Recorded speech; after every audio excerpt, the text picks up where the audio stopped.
السلام علیکم ورحمۃ اللہ وبرکاتہ۔ دوستو، آج یہ عرض کرتا ہوں جیسا کہ میں نے پہلے عرض کیا تھا کہ 10ویں محرم الحرام کو کچھ اہم واقعات رونما ہوئے، تو چند ایک کے متعلق میں نے عرض کیا تھا، تو چند ایک کے متعلق آج عرض کرتے ہیں۔ مثلاً اللہ تعالیٰ کے نبی حضرت ابراہیم خلیل اللہ علیہ السلام، آپ کی ولادت باسعادت 10ویں محرم الحرام کو ہوئی۔ اسی طرح جب آپ پر نار نمرود گلزار ہوئی تو وہ بھی 10ویں محرم الحرام تھی۔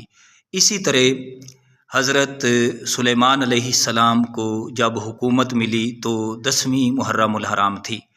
اور اس کے علاوہ یہ بات یاد رکھیں کہ جب اللہ تبارک و تعالیٰ کے نبی حضرت یونس علیہ السلام آپ مچھلی کے پیٹ سے باہر تشریف لائے تو پھر بھی 10ویں محرم الحرام تھی۔